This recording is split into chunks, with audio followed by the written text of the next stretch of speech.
السلام عليكم ورحمة الله تعالى وبركاته. حرفضة أدكو أنفعية أهنا فرها نرشا إيقاريد هدف كاغا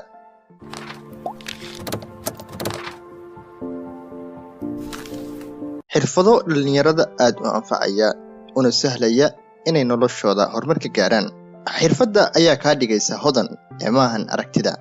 وحيرادي روبرت كيوساكي waxaa laga yaabaa inaad jaamacad dhigan ama aadan maado hiblaayo ku takhasusin balse taas micnaheedu maahan inaadan hadafkaaga gaari karin sidoo kalena haddii aad xataa jaamacad dhigatay ama aad ku soo takhasustay maado hiblaayo oo aadan garan karin inaad qofka u dhowlacdayso ama u mahad celiso micnaheedu waxa weeye waxa ka maqan xirfado muhiim ah ku soo dhawaada muuqaalkeena maantay fadlan waxaan si xushmad leh kaaga codsanayaa inaad muuqaalkeena like saadho sidoo kalena subscribe tiraahdo xirfadaha aan kula wadaagi doono waa xirfado aan aaminsanahay haddii aad ku dhaqanto bedeli doona naftaada in badan xirfadda koowaad waqtiga ilaali waqtigu waa waxa ugu qaalisan ee aan haysano dadka oo dhamina waxay ka siman yihiin waa 24 saacadood sida aad u maaraysato ayayna ku xiran tahay kaba suuqaad waxaad doonaysaa inaad barato cilmiga kombiyuutarka uma baahnid inaad 5 saacadood oo hal maalin ah ku barato ama tiraahdo waan ku baranayaa kombiyuutarka waxaad ka sii fiican oo in badan dhaanta adigoo 30 daqiiqo oo joogto ah maalin kasta u qoondeeya barashada kombiyuutarka haddii aad bil badho waa waqti u dhigma 15 saacadood oo kombiyuutar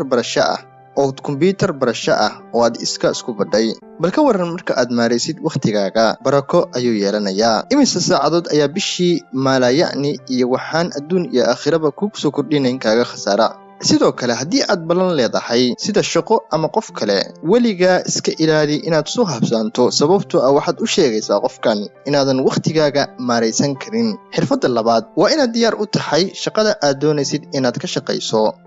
kaba suuqaad waxaad rabtaa inaad shirkad engineering-ka ah sida dhismaha u shaqo tagto waxaana laga xirtaa dhar gooni ah marka la joogo goobaha shaqada muhiimaddu ma ahan inay khasab tahay inaad ku labisato dharkaas sababtoo ah waxaa laga yaabaa inaadan awoodin jeeb ahaan laakiinse waxaad awooddaa adiga oo si wacan oo nadaafad leh u labisan soo jiidashana leh inaad goobta timaado waxaa laga yaabaa inaysan waqti iyo kharash badan kaa gelin lagana yaabaa inay soo jiidato dad fara badan oo kula shaqo wadaag ah bal ka waran haddii adiga oo kabahaagu boor weyn yihiin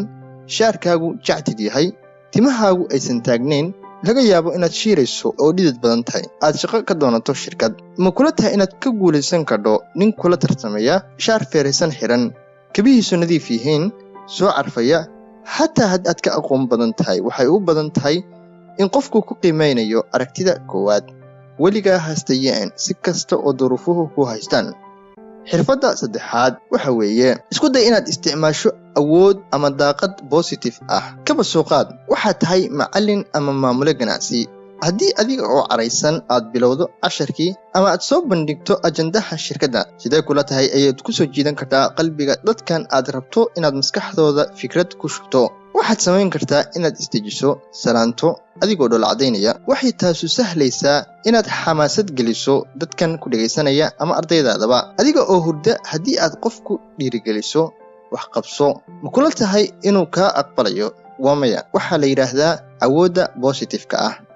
xirfadda afraad jacayl inaad siiso waxa aad samaynayso carabi ahaan waxaa lagu dhahaa shaqaf waa jacayl iyo inaad xamaasad joogto ah u hayso shaqo gooni ah waa inaad iimaan ku qabto waxa aad samaynayso sidoo kalena rumaysan tahay waxa kan inaad guul ka gaari doonto maalin tani waxay kuu sahlaysaa inaadan isdhiibin sidoo kalena aad joogtayso waxaana ku xaqiijinayaa inaad guul ka gaari doonto aakhirkii kaba suuqaad waxaad jeceshahay ganacsiga waxaana ka shaqaysaa darawalnimo keebay kula tahay horumar ballaaran ayaad ka gaari lahayd haddii aad ganacsi bilaabi lahayd kaba suuqaad kuwa khasaar dabcan ayaamaha hore laakiin waxaan hubaa inaad guul waarta ka gaari doonto xirfadda shanaad ee aan rabo inaan kula wadaago daawade waxa weeye inaad ilaaliso akhlaaqiyaadka shaqada aad ka shaqaynayso inteena badan Soomaali haddaan nahay waxaa laga yaabaa inaad aragto kaba suuqaad shirkad ayuu qofku u shaqaynayaa waxa uu ku fushanayaa danihiisa khaaska ah agabkii shirkadda taasi maahan akhlaaqiyaadka shaqada waxa kale oo ka mid ah inaad shaqada sida ugu fiican u samayso mas'uuliyad weyna iska saadho shaqada haddii khalad ka yimaado xaggaagana sidoo kale aad korka saaran kardho xirfadda lixaad waxa weeye dadaalku waxa weeye inaadan ka hakran shaqada ama waxa aad doonayso xoog iyo xeeladba. Tani waxay kuu sahlaysaa inaad gaarto yoolkaaga ama hadafkaaga sida ugu hufan. haddii aad ku guuldareysatana waxaad hubtaa inaadan ku guuldareysanin marlabaadka. xirfadda 7 ilaali luqadda jirkaaga. dhammaanteen waxaan ku hadalnaa 2 luqadood. midi waa kow waa tan hadalka caadiga ah sida aan hadda idinkula hadlayo, midna waa tan qofka wejigiisa ama jirka qaybihiisa kale sheegayaan oo iyaduna ka mid ah luqadaha hadalka. kaba soo qaad waxbaad ka biyadiidan tahay, waxaa laga yaabaa afka inaad haye ka tiraahdo laakiinse wejigaagu uu isbedelo ama madaxa ruxdo. weligaa haddii aad goob shaqo ama aad cid la kulmayso, ilaali luqadda jirkaaga. noqo mid ka warhaya luqadaha kale ee jirkiisu ku hadlayaan. muuqaalkeeni maantay intaas ayuu naga yahay. fadlan waxaan idiin soo wadaa insha Allah barnaamijyo aad u fiican oo interesting ah oo qisooyin iyo dhacdooyinba isugu jira oo aad idin anfici doona. sidoo kale arrimaha ganacsiga ayaan aad uga hadlaa. fadlan ha hilmaamin inaad subscribe tiraahdo. waxaanan jeclahay inaad sidoo kale ila wadaagto commentiga hoose xirfadda aad is leedahay aad ayay ku anfacday. mahadsanidin.